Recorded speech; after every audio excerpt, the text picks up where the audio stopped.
Good day everyone, we are the group 3 and the members are Manggilimutan Richard, National Jan Lead, Nimenso CG Luis, Niegas Jetrek, Olar Strine, Pasiroski, Paddy Jan Kyle, Patak Matmoli, and Kiranti Kinet, and lastly Ramos Chaika. So objectives. At the end of this discussion, students will know what is crankcase explosion, students will know how does a crankcase explosion occur, students will determine what are the safety devices of crankcase explosion, and lastly, students will know how to prevent crankcase explosion. So, so what is crankcase explosion? So this will discussed by John Lead National. So good day everyone. I am Engine Cadet National. So what is a crankcase explosion? So crankcase explosion is an explosion that occurs in the crankcase because of the mixture of oil mist and air in the ratio that is within the range of flammability. In addition, there must be a source of high temperature energy sufficient to initiate the combustion. This source is called the hotspot. So, a crankcase explosion is a product of primary and secondary explosion occurring in the crankcase of the main engine. In fact, it is one of the greatest threats to safety on the ship. It happens primarily because of the ignition of oil mist present within the engine crankcase, while the source of mist and heat is the presence of the hotspot. A hotspot can appear at various parts of the crankcase. It often due to negligence or poor improper maintenance and housekeeping. If not checked, its consequence can be dangerous and devastating, including but not limited to extensive damage to the engine, loss of life, injury, and property. So next is how does a crankcase explosion occur? So this will So, discussed by good day Mr. everyone. Niegas. I am Engineer Niegas. So, first, the normal content of crankcase is air. In this air, there are all globules or droplets formed by the mechanical atomization of the oil as it is sprayed from the edge of the bearing and other places as it is thrown about and churned by the quickly moving parts. If a hot spot occurs, the oil particles in the neighborhood will evaporate. This evaporation may cause the formation of a quantity of white condensed oil mist in the color regions. The continual regeneration of heat at hotspot vaporization may proceed a space until the ratio of vapor to air lies within the range of the flammability.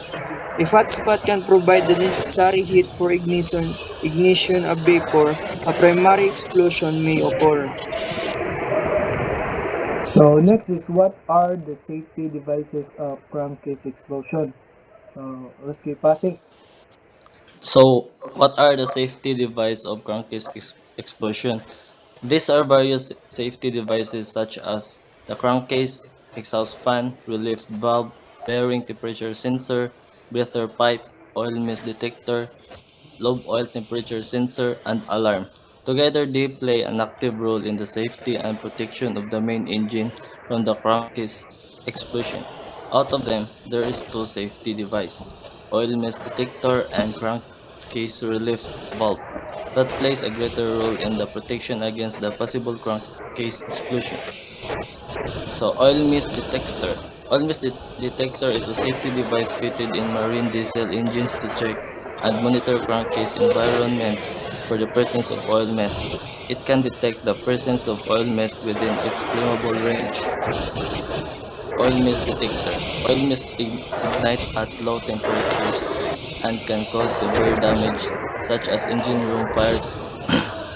The oil mist detector acts as a safety alert, thus helping the crew avoid fires and thereby protecting lives, the environment, and assets. Yung patak matmuli. Crankcase relief Padin, valve. ako ano na pre. Nakuha na ni. Gi. Crankcase relief valves. The crankcase relief valve is a non-return valve fitted on the crankcase door it releases any sudden rise in pressure as in case of a primary crankcase explosion.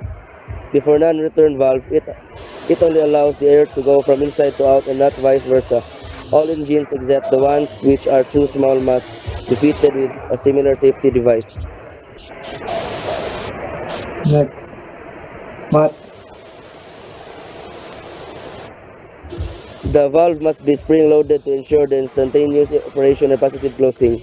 The valve opens in event of a primary explosion dissipating energy. Then, it closes instantly as the pressure size and temperature at these valves are specified by the Classification Society. So how to prevent crankcase explosion? So matmuli patak. How to prevent crankers explosion? Crankers explosion can be prevented by avoiding the generations of a hotspot in the first place. If such a hotspot does exist, an oil mist firm necessary action must be taken to avoid an explosion. The formation a hotspot can be avoided uh, by etiquette calling of the engine. Furthermore, lube oil filters must be changed regularly, ODM pipes blown through, and the quality of lube oil must be maintained. So Chay, Ramos. Next,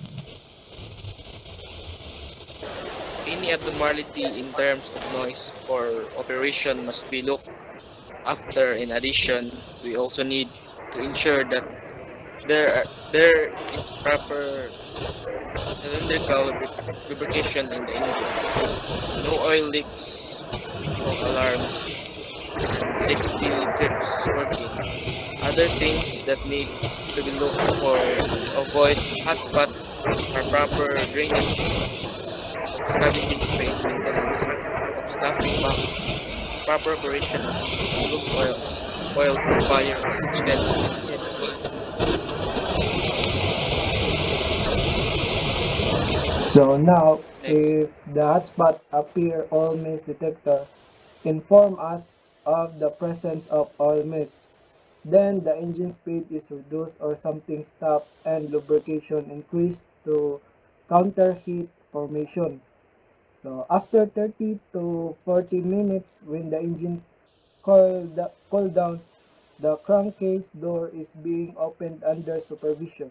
The crankcase is inspected for hot spots, especially at the bearing, piston, piston rod, guides, and stuffing box. So that's all in our topic. So hope you learned something in our discussion. So thank you and God bless.